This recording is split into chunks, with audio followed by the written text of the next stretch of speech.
안녕하세요. 맥주를 잘 사주는 형, 그리고 창업의 맥을 짚어주는 형, 맥형입니다.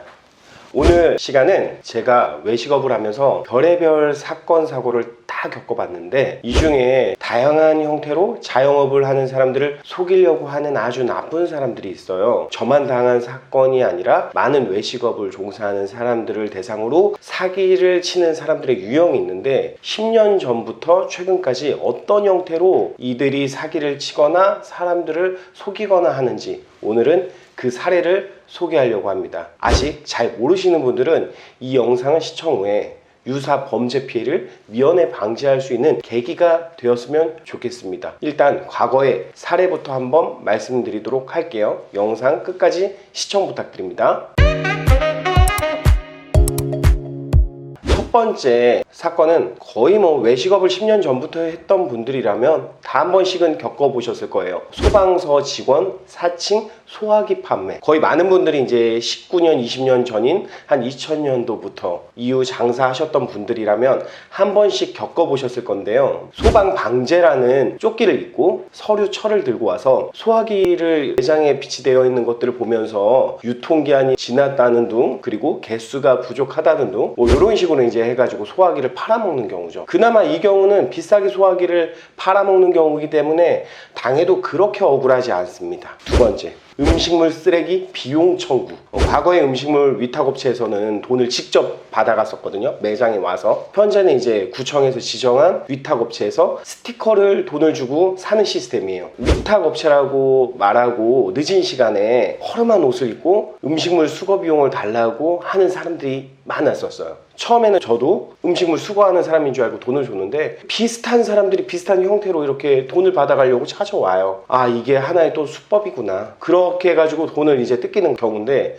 이런 경우는 소화기하고 달리 몇만 원 생돈을 날리기 때문에 좀 더 억울할 수 있습니다. 세 번째, 부동산인데, 이거는 사기 사건이라고 하기보다는 이 마음을 다치는 경우죠. 가게 팔으라고 부동산에서 전화가 옵니다. 오픈한 지 얼마 되지도 않았을 때도 전화가 오죠. 부동산인데 가게를 사고 싶어 하는 사람이 있는데 가게를 팔으라고 합니다. 처음에 이런 전화를 받으면 내 가게가 진짜 엄청 잘 돼서 여기저기 또 눈독 들이나 보다 하는 이제 착각에 빠집니다. 나중에 알게 된 것은 부동산 업체가 매물을 미리 확보하기 위해서 전화를 하는 거였죠. 내 가게가 잘 돼서 혹은 가게를 눈독 들이는 사람이 있어서 가게로 전화 오는 것이 아니라 매물을 미리 확보하려고 전화하는 거니까, 이럴 때는 이제 설레발은 금지해야 됩니다. 이런 경우는 이제 소화기처럼 물건을 비싼 가격에 사거나 음식물 쓰레기처럼 돈을 뜯기거나 하는 건 아니지만 사실 마음이 다칠 수 있어요. 물론 진짜 누군가 해당 상권에 매물이 필요하다라고 하면 컨설팅 업체에서 그 일대를 전부 다 전화를 해서 매물을 사고자 하는, 매물을 얻고자 하는 사람한테 브리핑을 하기 위해서 전화로 의사를 물어보는 경우가 있긴 한데, 그렇다고 너무 기대하지 마셨으면 좋겠습니다. 그 가게가 마음에 들어서 전화 오는 게 아니라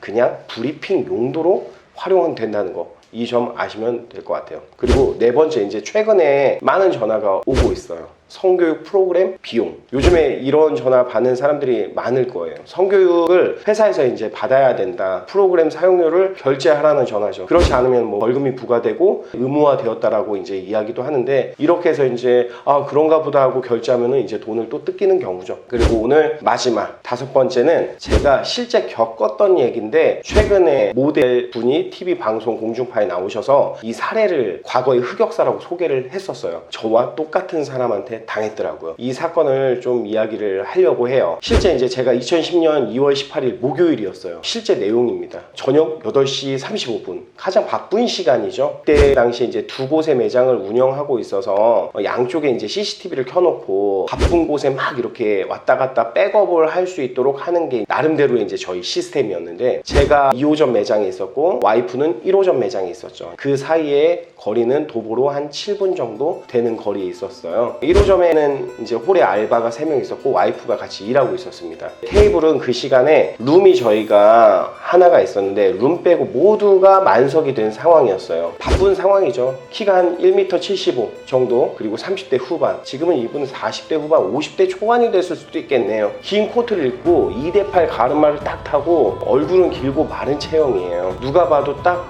스마트한 직장인처럼 보입니다. 한 남자가 통화를 하면서 계단에 올라옵니다. 이제 나중에 CCTV를 돌려봐서 알게 된 거죠. 전화를 계속 통화하면서 저희 알바가 응대를 하려고 몇 분이냐고 묻는데 어디엔가 바쁜 듯이 계속 통화를 합니다. 단체가 10명이 더 온다고 해서 알바가 이제 룸으로 안내를 하죠. 자리가 하나 남았으니까. 그분이 갑자기 사장을 찾아요. 오늘 국민은행 지점장 생일인데 일행이 곧 올 거다. 배고프니까 안주 먼저 빨리 달라. 그러면서 뭐 이제 골뱅이 2개, 모듬 소세지 2개, 뭐 다양한 안주들을 막 시킵니다. 옆에 주거래은행이 국민은행인데 국민은행 임직원분들이 저희 가게를 자주 이용하셨고 아주 잘 알고 지냈는데 처음 보는 사람이에요. 그래서 처음 오신 분인가? 그냥 그 정도로만 생각을 하고 있었는데 저희는 이제 일단은 그 국민은행 직원이라고 믿었고 엄청 다급해 보이는 이 남자가 와이프한테 국민은행 지점장 생일인데 와인을 사다 줄 것을 이제 부탁을 합니다. 그 바쁜 시간에 음식을 많이 주문해 놓고 곧 있으면 이제 지점장이 들어오는데 국민은행 법인카드로 와인값의 3배를 결제해 주겠다라는 아주 달콤한 제안을 또 합니다. 여기서. 그래서 와인의 이름까지 자세하게 얘기하고 저희 매장 근처에 와인나라가 있었거든요. 10분 거리 정도 있었는데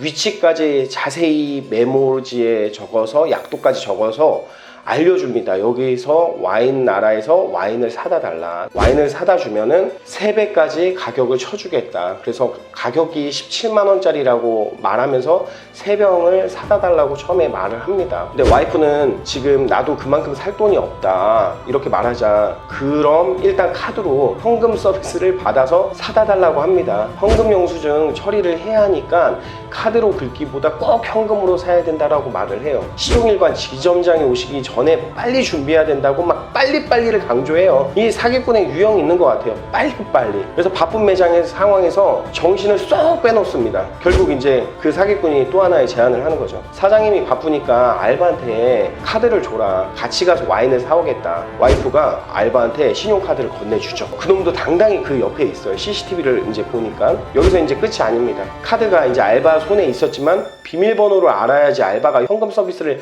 받을 수 있지 않겠냐 뭐 이런 식으로 얘기를 합니다. 범인이. 옆에서 와이프는 그것도 모르고 비밀번호 1, 2, 3, 4를 외치죠. 불러주죠. 와이프 입장에서는 알바랑 같이 가니까 믿을 수 있다라고 생각해서 불러준 건데 결국 이제 그 사기꾼이 나가서 알바하고 이곳저곳을 횡설수설 하면서 다니다가 알바한테 내가 와인을 사기 위해서 돈을 찾아서 와인을 구입하고 있을 테니까 지점장 오기 전에 저기 앞에 가서 내가 꽃가게에서 꽃하고 케이크 가게에서 케이크를 주문해 놨으니까 그거를 먼저 찾아다 달라 요렇게 또 얘기를 합니다. 알바는 믿고서는 그 카드를 주고 꽃가게에 가죠. 꽃가게에 갔는데 예약된 꽃이 없어요. 케이크 가게 갔는데 예약된 케이크 없습니다. 이제 이때 느끼는 거죠.